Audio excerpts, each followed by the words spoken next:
Mr. Secretary, I don't think it's any secret that you and I disagree on a lot of things, but I think we might actually agree that our taxpayer dollars should be spent here at home, not on wars abroad. That's not what the president thinks. He made clear that just before his budget was released, he said, and I quote, "We're fighting wars, we can't take care of daycare."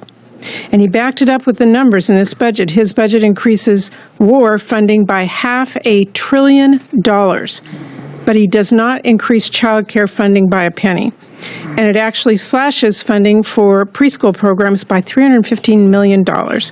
Now, I know you don't get to decide defense spending, but I remember our first meeting when you told me that you supported expanding childcare access. So I wanted to ask you today, as families' everyday costs are getting higher and higher, do you think we should be spending money on foreign wars instead of making childcare more affordable for people here? Senator, do you really want me to defend the Iran war right now? Is that what you want me to spend my time doing? I can, but I would rather talk about health. I'm asking you personally whether you think we should be spending more on foreign wars or on childcare. I mean, the Democratic Party for the last 20 years has said Iran cannot have a nuclear weapon. So, and they've kicked that down the road. Well, I don't think you're here to defend that. I'm just asking you, what happened to childcare in this budget? Okay, let's talk about childcare then instead of the war. Well, what's happened, Mr. Secretary, just so it's clear, the reason this budget is going to be, and appropriations is going to be so hard to write is that the president is requesting $1.5 trillion in new funding for defense, which cuts our non-defense incredibly. So we're here not able to help our families because of the president's request. So that's why we're asking about this. And I think we're asking about this because we have a $39 trillion I'm asking about this. Somebody else ran up, not this president. Well, let's put this in perspective. I think this is important. The president spent more on bombs in just the first week of the war in Iran than we spend in an entire year for parents to afford childcare. And I will just say, for all of us out here struggling with this and the people we see struggling, we need childcare in this country. And we have to make choices when we make our budget. And the budget that is presented to us makes the choice of a war rather than helping our families here at home. And I think that's important for us to understand. This isn't just a budget hearing, it's a public admission of a radical shift in the national mission. The physical tension in this room is palpable from the jump. Senator Patty Murray sits with a rigid, focused intensity, her hands often emphasizing her points on the desk. She isn't just asking questions, she is laying out an indictment of the current administration's values. Opposite her, Secretary Robert F. Kennedy Jr. maintains a posture that oscillates between defensive and provocatively casual. His voice, strained but firm, carries a sense of mission-driven defiance. He doesn't shy away from the confrontation.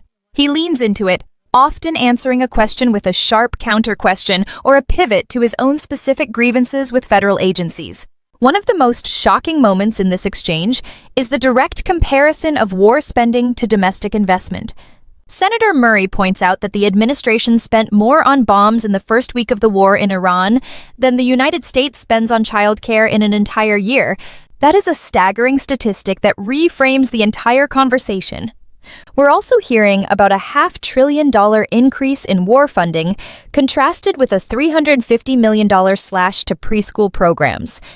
It's a deliberate choice, one that Kennedy doesn't deny, but instead attempts to justify by claiming the need to tighten belts at home while bankrolling a war agenda abroad. Stick around and continue watching, because this debate takes a sharp turn from war funding into the granular details of medical research. You'll want to see how the Secretary justifies cutting $5 billion from the NIH by calling out specific studies, a move that Senator Murray argues is effectively cutting hope for patients fighting for their lives. Also, if you want more of this kind of deep dive political analysis, hit that subscribe button right now. Your support keeps this channel running.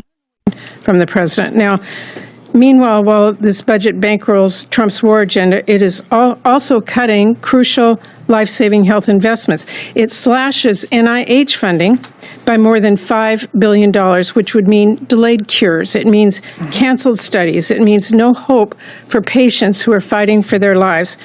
The president seems to be comfortable increasing his war budget by 100 times that amount. So I just want to ask you, did you push back on the NIH cuts to the president? On the NIH cuts, did you push back to the president and the White House about cutting that As budget? I said long before the war, we were told we need to tighten our belt at this agency. And I said before, nobody in the agency wants to cut these programs. If you end up funding the programs, I'll spend the money. It's Congress's choice about whether to do it or not. It's not my choice. We gave you a proposed budget that does what the president wants, which is to have broad cuts across the agency. My question to you actually was, did you push back on the president when he said he wanted to cut NIH?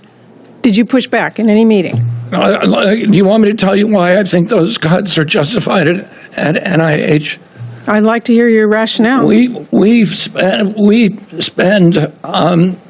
are providing now at NIH almost 80% of the biomedical research on Earth. A lot of the money there was wasted, and I can read you the kind of studies that NIH, the insane studies that NIH was doing before I got there. What I'm hearing is that women's health is being decimated. I'm hearing a lot of the people who are in clinical trials being decimated. You just throw out we're cutting waste, and I don't know what you consider waste. Let me give you some examples of waste. At NIH? Yeah, at NIH. $800,000 to the Medical College of Wisconsin to study the cardiometabolic impact of gender-affirming hormone therapy on transmasculine adults. $650,000 to Georgia State University, an intersectional approach linking minority stressors experienced by transgender and gender-diverse adults to alcohol and drug use, comorbid mental and physical health outcomes. I've got hundreds of these. Do you? None of them developed a drug. I noticed none of them did research that told us the cause of a disease. I know there is a debate in this country, but boy, you are picking on an agency that funds research that finds cures every day. There are families, there are doctors, there's providers who are counting on getting the answers to these researchers. And so to me, cutting NIH by $5 billion just seems to be cutting our families out, cutting hope out, cutting medical research out. We are known in the world for our medical research, and to me, devastating cuts like this mean that we're cutting hope for the future. So you and I disagree on that priority. And my time's about up, and I just have to say, we have a measles and we have a whooping cough ripping through our communities. We've got trusted vaccines that have been undermined. We have cancer and disease trials that are being upended. We have patients being left without options, researchers having to pay expenses out of their own pockets. I hear this from them directly. We have grants being frozen, turned on and off.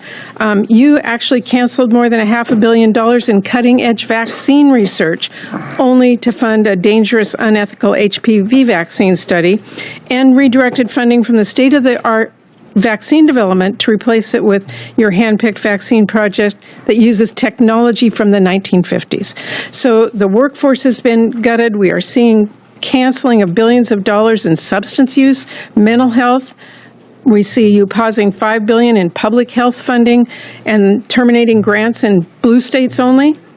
So I just have to say here loud and clear, this is hurting public health. It is hurting our families. It's hurting our research. It's hurting the future of the country, and you and I disagree on this priority. Thank you.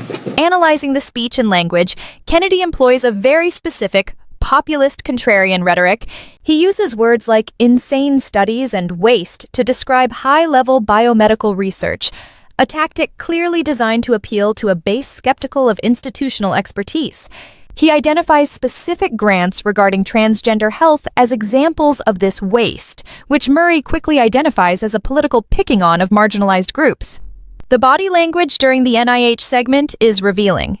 Murray's eyes rarely leave Kennedy. She is searching for a sign of pushback against the president, a sign that the secretary is an advocate for his own agency. But Kennedy's response, stating it is Congress's choice rather than his own preference, is a classic buck-passing maneuver.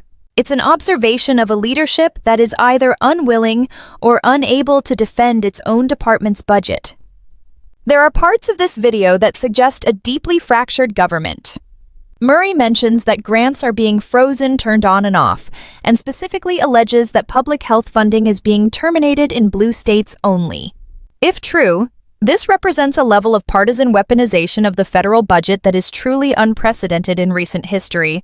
We are seeing a breakdown of the civil service workforce, which Murray describes as being gutted, while state-of-the-art vaccine research is being replaced with technology from the 1950s.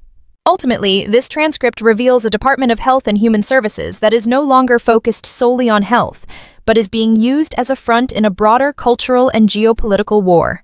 Whether it's the $5 billion cut to medical research or the redirection of funds to hand-picked projects, the loopholes in the Secretary's logic are wide enough to drive a tank through.